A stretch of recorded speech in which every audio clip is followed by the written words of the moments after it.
Estamos reiniciando o Apocalipse nesse módulo Satanás, o Deus desse século. Nós estamos conhecendo cada um dos personagens do Apocalipse e o personagem que estamos apresentando é Satanás, o Deus desse século. O nosso objetivo é fazer uma exposição desse tema, observando o cenário da rebelião celestial, a missão de Lucifer e a missão de outros anjos. Entrando neste próximo, o cenário da rebelião celestial, quando nós olhamos para a criação dos anjos, sabemos que a criação dos anjos se deu no segundo dia, quando Deus fez o firmamento.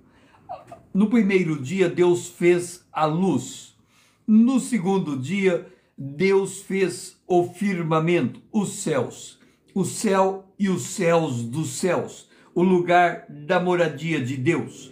Nesse tempo da criação, Deus estava colocando ordem sobre as coisas criadas. E é nesse cenário que os anjos são criados. É interessante quando nós lemos acerca do segundo dia, e se você abrindo a Bíblia em Gênesis, no capítulo de número 1, o segundo dia, o verso 8, e chamou Deus ao firmamento o céu, houve tarde e manhã o segundo dia. O segundo dia foi o único dia da criação que Deus não completou com a frase era bom. Quando ele termina o primeiro dia, no haja luz, ele diz, chamou Deus a luz dia e as trevas noite, houve tarde e manhã o primeiro dia. E disse Deus, haja firmamento e expansão, e assim fez, e chamou Deus o segundo dia. Aliás, no primeiro dia ele diz, e viu Deus que a luz era boa. Então, no primeiro dia, Deus diz que a luz era boa. No segundo dia, não há esta afirmação. No terceiro dia, no verso de número 12, e viu Deus que isso era bom. E assim continua. Mas no segundo dia, não temos a expressão era bom. Primeiro, porque Deus faz separação de alguma coisa. Separação separação de duas coisas da mesma espécie. Separação de águas.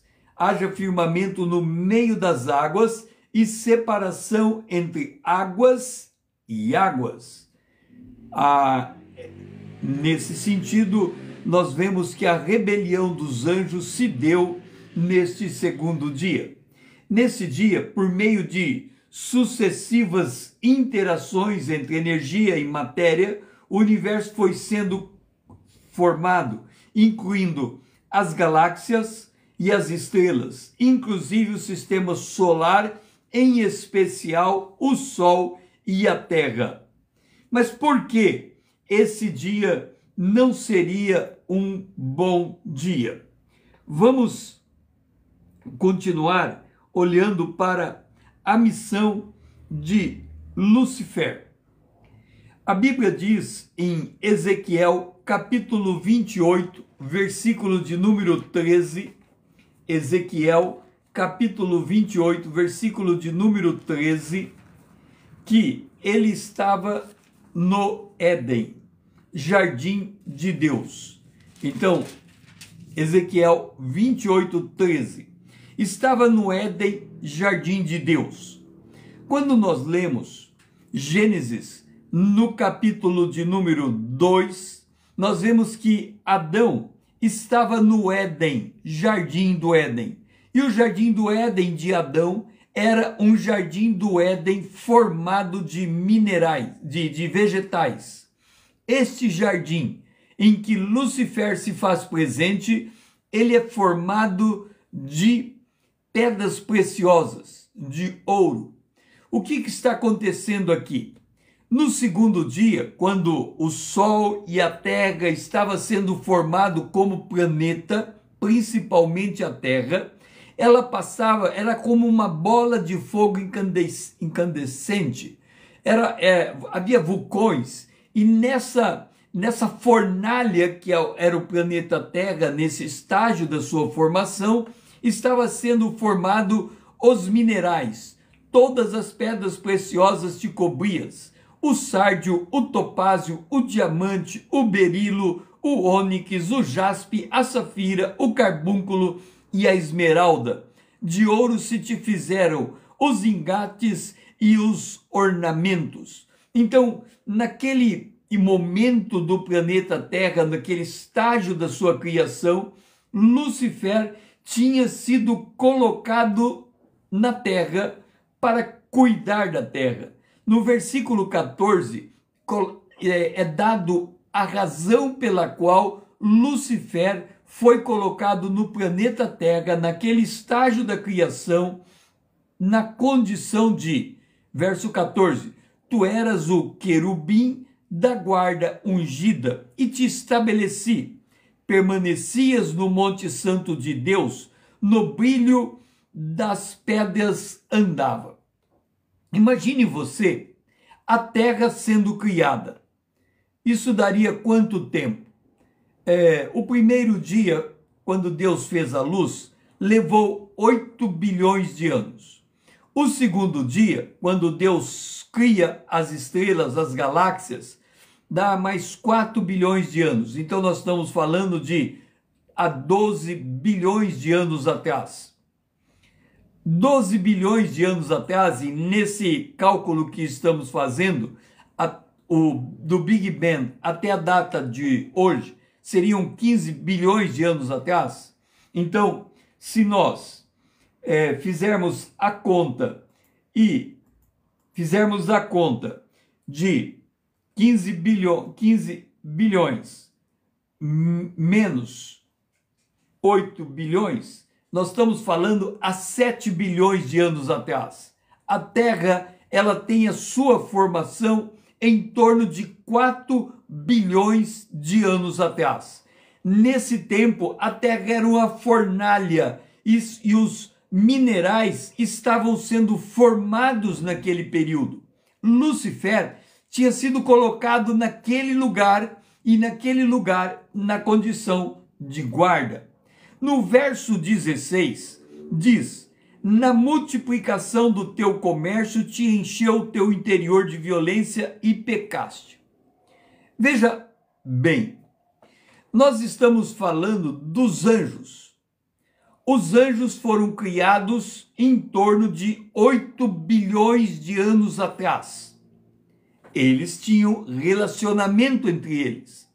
De alguma maneira, por alguma razão, havia comércio entre os anjos. Aqui, nós não sabemos em que condicionante se dá este comércio. Nós sabemos que, ao longo da história humana, muitos tipos de negócios foram desenvolvidos. E hoje estamos na era dos negócios tecnológicos, virtuais. Naquela época, não sabemos como, sabemos que, de alguma maneira, eles negociavam. É o que diz as Escrituras. Verso 16, na multiplicação do teu comércio. Então, Lúcifer, juntamente com os anjos, comercializava e ele tinha por obrigação tomar conta do planeta Terra. Qual era a missão dos demais anjos? No capítulo 7 de Apocalipse, no versículo de número 1, é dito sobre os demais anjos. Depois disso vi 4 anjos em pé, nos 4 cantos da terra, conservando seguro os 4 ventos da terra, para que nenhum vento soprasse sobre a terra, nem sobre o mar, nem sobre árvore alguma. Nós podemos dizer que os anjos, eles têm domínio sobre os elementos da natureza. Quando a Bíblia diz em Hebreus, capítulo 1, versículo 14, não são todos eles espíritos ministradores enviados para serviço a favor dos que hão de herdar a salvação? Veja só, se os anjos tinham domínio sobre os ventos, significa que eles têm domínio sobre as águas, eles têm domínio sobre os mares, eles têm domínio sobre os mares, eles têm domínio sobre diversas condicionantes da matéria. Nós podemos dizer, é quase possível dizer, que existe tantos anjos quanto são os átomos do mundo. Se cada elemento que tem movimento precisa de algo que esteja supervisionando esses movimentos, e nós estamos falando da organização do universo, os anjos podem estar por detrás de todo tipo de movimento. Deus designa certos anjos para exercer autoridade sobre certos aspectos do universo.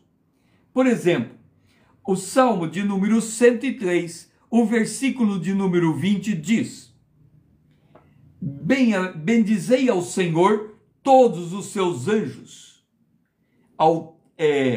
valorosos em poder, que executais as suas ordens e lhes obedeceis as palavras.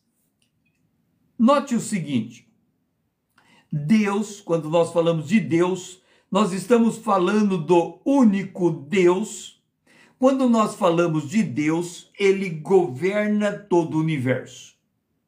Quando nós falamos de uma cidade, o prefeito governa toda a cidade. Na mesma lógica em que um presidente governa o país, o governador o estado, o prefeito a cidade, Deus governa o universo por meio de anjos que controlam certos aspectos dos poderes da natureza.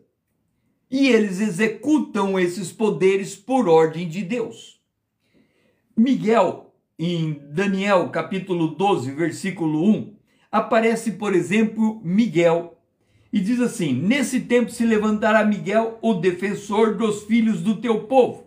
Então nós vemos aqui um anjo que ele tem por função guardar o povo de Deus, proteger o povo de Deus. E temos Mateus capítulo 4, versículo 11, quando Jesus é tentado no deserto, é dito: deixou o diabo e eis que vieram anjos e o serviram. Agora, observe, Deus, quando ele governa o universo, ele governa através de anjos. Só que tem um detalhe. Dentro daquilo que a Bíblia diz, da maneira como os anjos trabalham, nenhum ser humano pode fazer um pedido a um anjo para executar qualquer coisa que seja. Jesus, ensinando a orar, ele diz que nós devemos falar com o Pai, em nome de Jesus, por meio do Espírito Santo. Por que isso?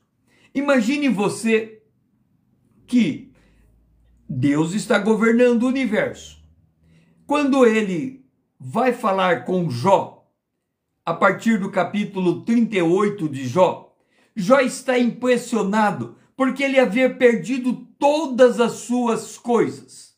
Ele havia perdido os filhos, ele havia perdido o patrimônio, os animais, ele havia perdido a própria saúde e ele não conseguia compreender o que estava acontecendo. Ele achava que a mão de Deus estava pesando sobre ele. Ele estava sendo questionado na sua integridade. Deus não responde a Jó por que ele estava agindo com Jó da maneira como ele estava agindo. Mas ele começa a fazer certos questionamentos a Jó.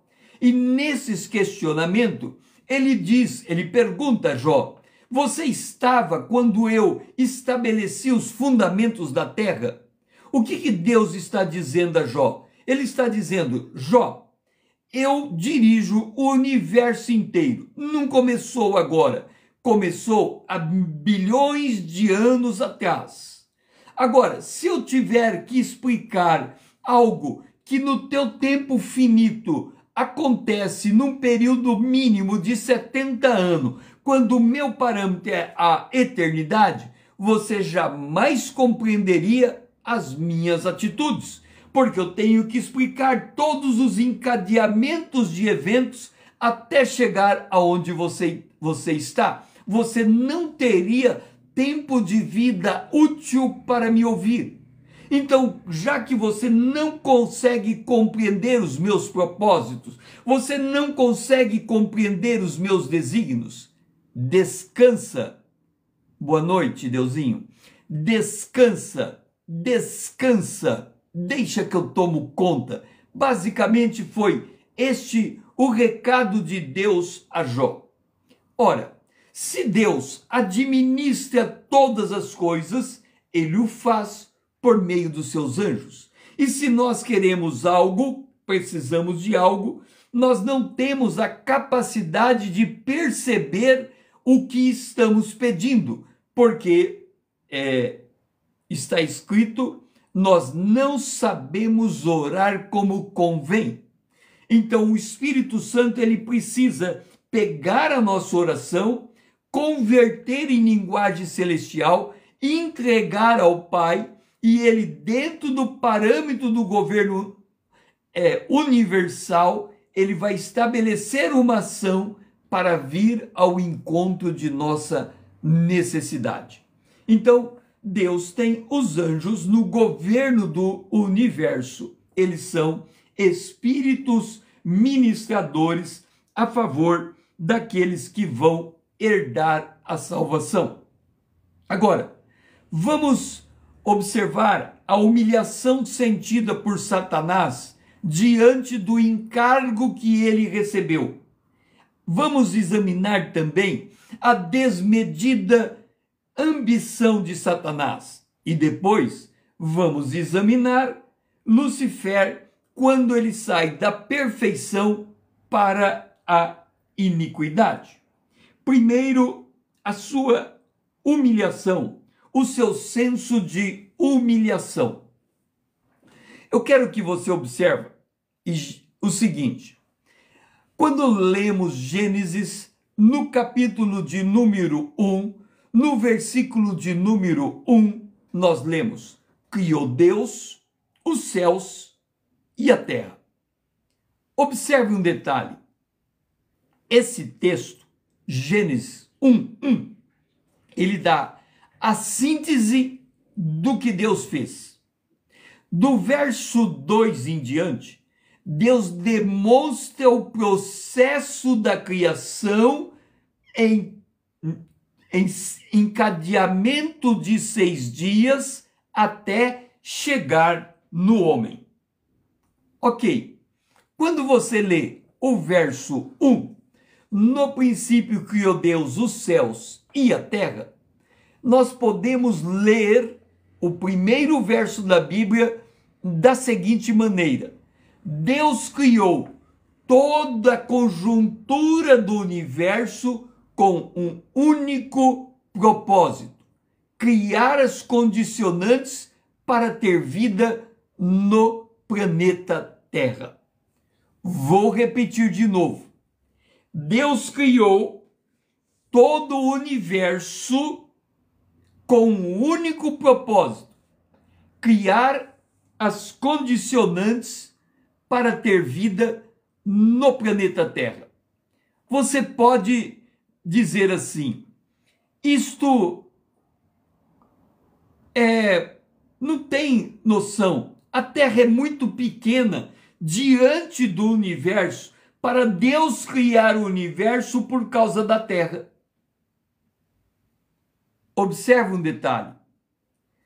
quando nós formos glorificados, quando Deus ressuscitar os mortos e nos dar aos arrebatados corpos glorificados, a Bíblia diz no livro de Apocalipse: e vi novos céus e nova terra.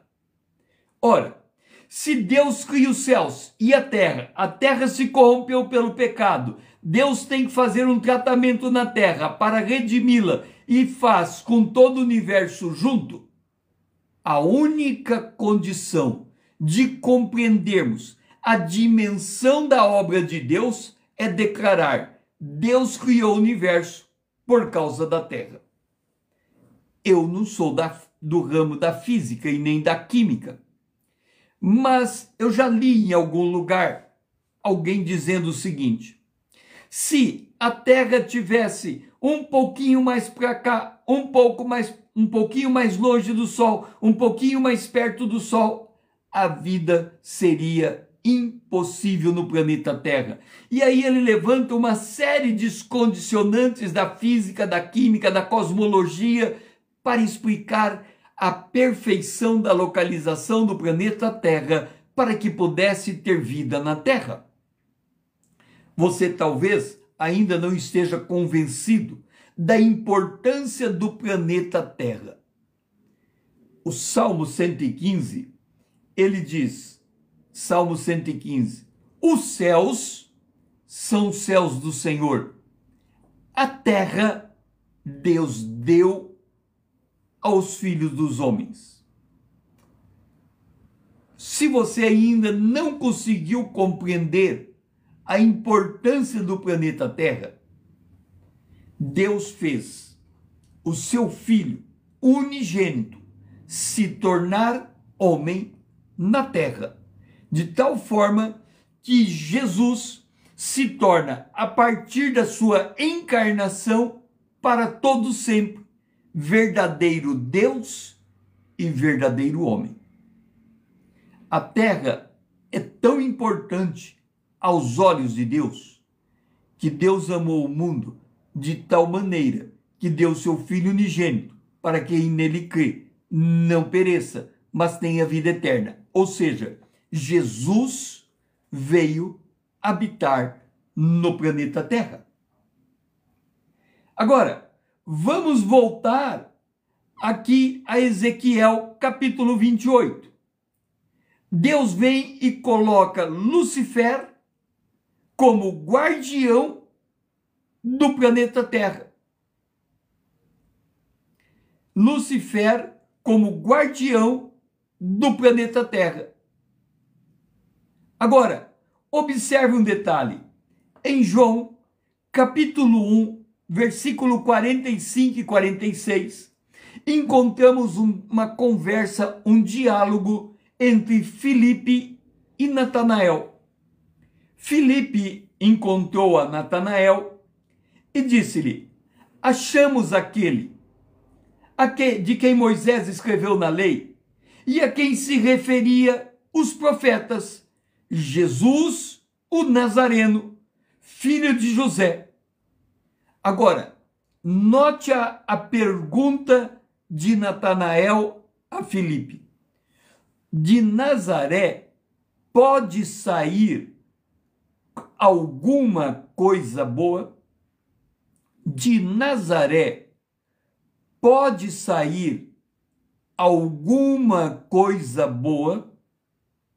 Respondeu-lhe Filipe: vem e vê. O que está acontecendo nesse diálogo? Preste atenção. Nazaré era uma cidade desprezada, mas foi a cidade aonde Jesus foi criado, ao ponto de ser identificado como nazareno. Talvez você não entenda bem o que foi Belém e o que foi Nazaré. Jesus nasceu em Belém. Jesus passou sua infância em Nazaré. Mas quem é Jesus? O Filho do Deus vivo, o soberano do universo. Jesus, ele criou os céus e a terra. A Bíblia diz que tudo foi criado por ele e para ele. Então, vamos imaginar a infância de Jesus, não sob a ótica do ser humano Jesus, que está trabalhando na carpintaria do seu pai. Não vamos pensar nessa ótica. Vamos pensar que ali estava o Filho unigênito de Deus. E se nós pudéssemos abrir os nossos olhos para olhar para o mundo invisível, os principais anjos do universo estavam em Nazaré. Por quê? Porque ali estava a pessoa mais importante do universo. Mas as pessoas, os humanos, olhando para Jesus, o Nazareno, dizia: pode vir alguma coisa boa de Nazaré? Ele não conhecia quem era Jesus, Natanael. Mas quando Jesus conversa com Natanael, Natanael chega à conclusão: tu és o Filho de Deus. Então ele muda completamente a sua perspectiva. Você vai dizer: Pastor César, por que você está falando de Nazaré? Porque Natanael disse: de Nazaré pode sair alguma coisa boa? Agora voltemos na figura de Lucifer. O Deus dos céus chega a Lucifer e diz assim: Lucifer, eu tenho o universo inteiro sob o meu governo. O universo inteiro. Vocês têm dimensão do raio do universo? Parece que é algo, sei lá, 200 bilhões de anos-luz. É uma coisa astronomicamente absurda o tamanho do universo. Se coloque por um instante no lugar de Lucifer. Ele chega para você e diz assim: fulano, sabe o universo inteiro, norte a sul, leste a oeste? Sei. Qual é o lugar mais importante do universo? Se fosse feita uma pesquisa entre os anjos, qual é o lugar mais importante do universo? Eu creio que qualquer anjo diria, sem titubear: o lugar mais importante do universo é onde está o trono de Deus. E aonde estava o trono de Deus? A Bíblia diz que ele estava no norte. Como assim no norte? Se nós abrirmos as nossas Bíblias em Isaías, capítulo 14, quando da rebelião, olha o que diz Isaías, capítulo 14, o versículo 13. Tu dizias no teu coração: eu subirei ao céu. Quem está falando? Lucifer. Aonde ele estava? Na terra. Mas que terra?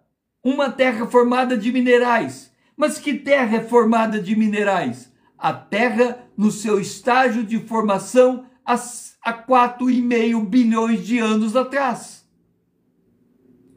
Eu subirei ao céu, acima das estrelas de Deus. Exaltarei o meu trono, e no monte da congregação me assentarei nas extremidades do norte. Então, se você fosse buscar o trono de Deus, se você tivesse a possibilidade de ter uma nave espacial e você falasse assim: eu quero ir para o lugar mais importante do universo. Vamos pegar o planeta Terra para entendermos o que estamos falando. Qual é o lugar mais importante do planeta Terra? Alguém vai dizer Pequim, capital da China, Moscou, capital da Rússia, ou Washington, capital dos Estados Unidos? nós temos 3 grandes nações poderosíssimas. Então podemos dizer que se o poder do planeta Terra está distribuído em 3 grandes nações, os lugares mais importantes do planeta Terra é Washington, Moscou e Pequim. Então, se os anjos falassem o seguinte: eu quero ir para o lugar mais importante do universo, ele fala: vai para o norte, porque lá no norte está o trono de Deus. Mas Deus, que está no norte, chama Lúcifer lá no norte e diz para ele: você vai para o sul, você vai ficar numa bola de fogo, e essa bola de fogo vai ser a tua moradia. Esta bola de fogo vai ser a sua moradia. Se você recebesse uma missão como essa, Deus habita no norte e te manda para o sul, no lugar oposto aonde Deus está, como você se sentiria diante desse comissionamento? Eu creio que Lúcifer se sentiu extremamente humilhado. Ele deve ter ficado muito revoltado. Deus me tira do lugar do centro das decisões universais, me afasta do trono de Deus, manda-me para o lado oposto, para o sul, e me coloca guardando uma bola de fogo. Isto não faz sentido nenhum. Lúcifer, por certo, se sentiu humilhado, rebaixado, preterido, porque fora feito guardião de algo que era o nada. Lúcifer foi incapaz de conceber a grandiosidade do plano de Deus para o planeta Terra. Você que está me acompanhando no raciocínio, para você entender, nós estamos falando de dimensões cosmológicas. Se eu fizer uma pergunta para você esta noite, Elon Musk, ele é um homem tecnológico. Ele tem uma meta na vida dele. Ele quer levar um voo tripulável para o planeta Marte. Ele está colocando toda a sua fortuna buscando viabilizar um voo de humanos ao planeta Marte. A pergunta que eu faço é: ele tem autorização de Deus para colocar homens em uma espaçonave e levar os homens até Marte? Você já parou para refletir sobre isso? O homem mais rico do mundo quer levar uma tripulação a Marte. Vamos considerar que ele desenvolva a tecnologia que lhe dê a capacidade de sair do planeta Terra e voar até o planeta Marte e estabelecer uma zona de ocupação no planeta Marte. A pergunta que eu faço é: ele tem autorização de Deus para sair da Terra e ir até o planeta Marte? Talvez esta pergunta nunca lhe passou pela cabeça. A gente já ouviu falar do homem ir à Lua. Então é natural pensar que se ele foi à Lua, ele pode ir a Marte e até mais longe do que isso. Mas a pergunta que eu sempre me fiz não é se ele pode, é se ele tem permissão para ir. E a resposta é não. Ele não tem permissão para sair do planeta Terra em hipótese alguma. Ele pode ter conhecimento, ele pode ter poder, ele pode ter tecnologia, ele pode ter capacidade, ele pode ter gente disposta a essa empreitada, mas ele não tem autorização de Deus para fazer esta viagem. Aí você me pergunta, como você sabe que ele não tem autorização de Deus? Porque a Bíblia é nosso livro de prática e de fé, de regra de fé e de prática. E a Bíblia diz, Deus deu a terra ao homem. E tendo dado a terra ao homem, ele diz que o homem é chamado a sujeitar o planeta Terra. Ademais, Salmo 115, verso 16, Deus diz, os céus pertencem a Deus, a terra ele entregou aos filhos dos homens. Então, nenhum ser humano tem ordem de Deus para sair deste planeta. Agora você vai me dizer o seguinte, Pastor César, isso significa que nós nunca iremos explorar o universo? A resposta é o contrário. Iremos explorar o universo. É uma questão de quando. Jesus disse, no pouco você é fiel, no muito eu colocarei. Ele te colocou no planeta Terra. Se você for capaz de ser mordomo de Deus no planeta Terra, você poderá ir para explorar o universo. Quando? Quando nós tivermos corpos glorificados. Quando Jesus, depois do milênio, abrir a eternidade. Quando ele criar novos céus e nova terra. E a promessa ao vencedor é, dar-te-ei a estrela da manhã. Então, isso significa que na segunda criação de Deus, quando Deus resolver o problema do pecado nos céus e na terra, e criar novos céus e nova terra, nós moraremos na Nova Jerusalém, que será no lugar celestial, e da Nova Jerusalém vamos explorar todo o universo, porque a Bíblia diz que a vida eterna consiste nisso, conhecer a Deus e conhecer aquele a quem Deus enviou, isto é, Jesus. Portanto, depois desse estágio, teremos o universo. Mas você pode perguntar, Pastor César, por que você está dando todos esses argumentos? Para explicar o erro de Lucifer. Se Lucifer tivesse ficado como guardião da Terra há 4,5 bilhões de anos atrás, quando a Terra era um fogo incandescente,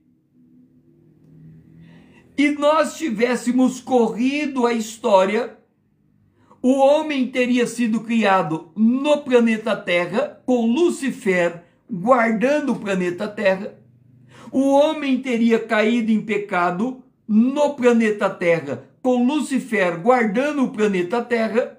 Jesus teria vindo no planeta Terra, com Lucifer guardando o planeta Terra, e Lucifer seria o braço direito de Jesus Cristo, que é verdadeiramente homem, verdadeiramente Deus, e Jesus será o governante de todo o universo na qualidade de homem. Então, se ele tivesse ficado com o pouco, ele seria colocado no lugar de maior honra dada a qualquer outro anjo. Talvez somente o arcanjo Miguel é um anjo que tem as mesmas prerrogativas de Lucifer. Por quê? Porque Deus disse ao arcanjo Miguel, guarde o meu povo de Israel. E ele deixou o lugar, o norte, aonde Deus habita, para vir habitar nesse espaço do universo, aonde aparentemente nada estava acontecendo, mas ele estava guardando um povo chamado povo judeu. E quando Daniel vai orar e ele encontra obstáculo por causa do príncipe da Pérsia, Deus envia o arcanjo Miguel para abrir caminho para a oração de Daniel. Então Lúcifer, ao receber a incumbência de habitar no planeta Terra, sendo o guardião desse planeta, ele não concordou com Deus, ele se voltou contra Deus, ele se rebelou contra Deus, e aí surgiu a desmedida ambição de Lúcifer. Quando nós lemos no Isaías, no capítulo 14, versículo 13 e 14, olha a dimensão da desmedida ambição de Lúcifer. Verso 14, verso 13. Tu dizias no teu coração, eu subirei, quer dizer, ele sai da terra para subir ao céu, acima das estrelas de Deus. Exaltarei o meu trono, e no monte da congregação me assentarei, nas extremidades do norte. Subirei acima das mais altas nuvens, e serei semelhante ao Altíssimo. Dá para imaginar o nível de ambição que Lúcifer estava tendo? Observa, imagina, hoje nós temos condição de termos noção do tamanho do universo. Nós sabemos que a dimensão do universo é uma coisa inimaginável. Nós sabemos que o universo tem, sei lá, um raio de 200 bilhões de anos-luz. Nós sabemos que nós não temos tecnologia para sairmos do planeta, para ir para para uma outra constelação de estrelas. Nós somos capazes de medir, mas nós medimos baseado na luz, e baseado na luz, quando a luz chega para nós, nós estamos medindo o que veio do passado. Agora, Lúcifer, se ele tivesse ficado no lugar onde ele estava, ele estaria no lugar onde o Filho de Deus se faria carne. O Filho unigênito de Deus se fez carne e tornou a terra o mais importante não sei se eu posso dizer astro universal. A teoria da relatividade diz que o centro do universo depende do referencial do observador. Se Deus está observando a Terra e declara a importância do planeta Terra, ela se torna o centro do universo. Satanás, a sua ambição não lhe permitiu entender o propósito de Deus, e ele sai da perfeição com que ele foi criado. Ezequiel, capítulo 28. Tu eras o querubins, te estabeleci no Monte Santos, perfeito era no teu caminho. Perfeito eras no teu caminho, até que se achou iniquidade. Nós temos que entender, e já comentamos a respeito disso, nós estamos conhecendo os personagens do Apocalipse antes de entrarmos no Apocalipse. E quando falamos dos personagens do Apocalipse, falando de Lúcifer, ele era perfeito, até que encontrou iniquidade. Nós temos que entender uma coisa. Deus criou o homem à sua imagem e à sua semelhança. No entanto, Deus não criou um outro Deus. Deus criou uma criatura chamada homem, ao ponto do Salmo de número 8 dizer: um pouco menor fizeste do que os anjos. Isto é o homem. Deus criou o homem, à imagem e semelhança de Deus. Mas Deus não criou o homem com onipotência, não criou o homem com onisciência, não criou o homem com onipresença, não criou o homem com imutabilidade, porque se Deus criasse o homem com essas condicionantes, Deus estaria criando um outro Deus. E Deus não criou um Deus. Ele criou uma criatura em obediência a Deus. Ao criar uma criatura em obediência a Deus, o que temos que observar?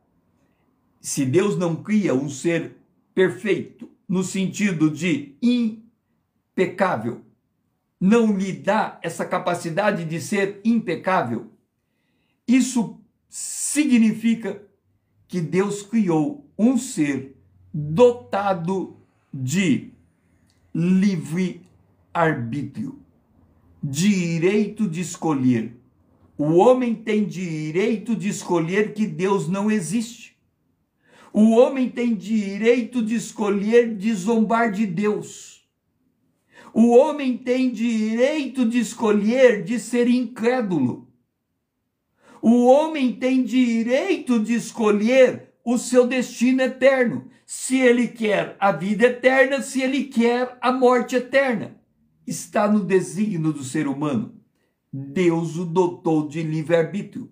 Quando Deus coloca o homem no Éden, ele diz: está aqui a árvore, as árvores, estão aqui as árvores frutíferas, está aqui a árvore da vida no meio do jardim, mas está aqui a árvore do conhecimento do bem e do mal. Se você comer dessa árvore, você morre. Ao estabelecer o direito de escolher, de comer da árvore da vida ou de comer da árvore do conhecimento do bem e do mal, Deus deu ao homem o livre-arbítrio. Ele tem o livre-arbítrio de zombar de Deus. Ele tem o livre-arbítrio de rejeitar a Deus.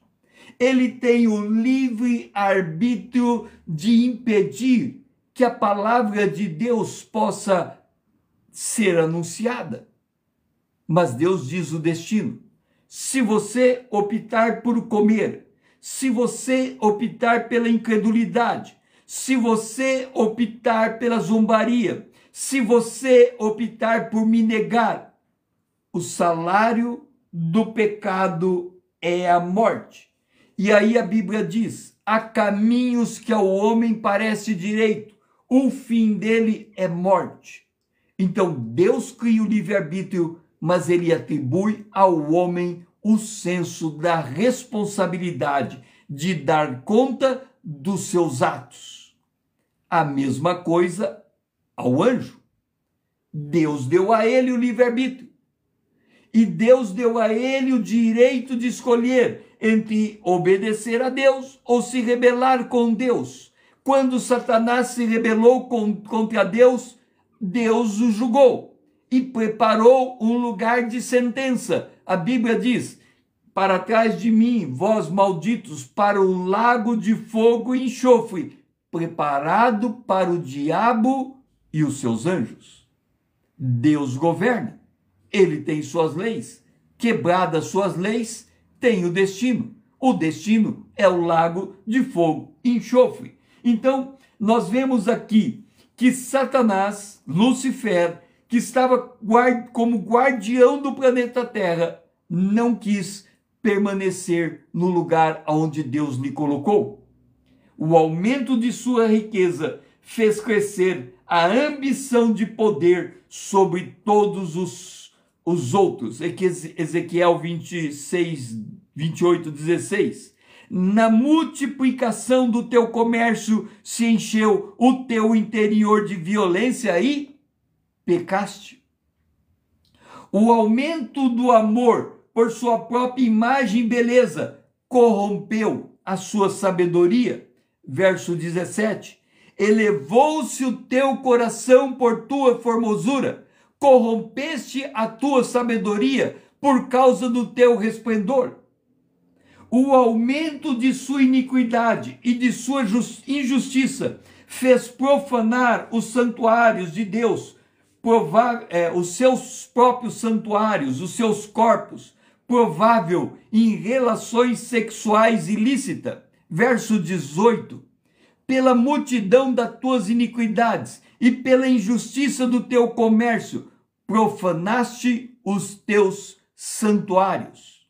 Ou seja, praticaram relações sexuais ilícitas. O aumento desmedido de sua ambição o levou a querer ser semelhante a Deus e com um maligno intento de destronar Deus. Eu subirei ao céu, acima das estrelas de Deus, exaltarei o meu trono e do monte Lucifer,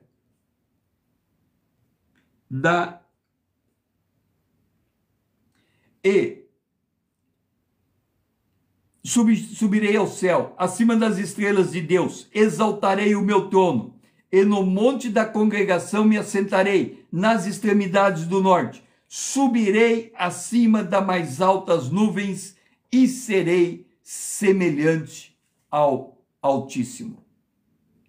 Esta é a história da ambição de Lucifer que levou à queda. Assim, eu termino mais uma parte desse módulo, Satanás, o Deus desse século, e nós vimos aqui a sua desmedida ambição. Deus o colocou como guardião do planeta Terra. Se ele tivesse permanecido neste lugar, hoje, ele seria braço direito de Jesus Cristo. Como ele desprezou o planeta Terra como sendo algo como nada e quis tomar o trono de Deus, Deus o destronou. A sua desmedida ambição o levou à iniquidade. Que o Senhor seja louvado. Eu sou o pastor César Azevedo. Se essa live fez sentido para você, curta, comente suas impressões, siga-me para que possamos crescermos juntos na graça e no conhecimento do nosso Deus. Compartilhe quando essa live for publicada, para que outros também conheçam como se deu a desmedida ambição de Lucifer. O meu lema é: conhecendo a palavra, para sermos transformados pelo poder de Deus na imagem de Cristo. Eu sou o pastor César Azevedo. Grato por me ouvir, grato por me seguir e até a próxima, que pode ser ainda esta noite. Que o Senhor seja louvado.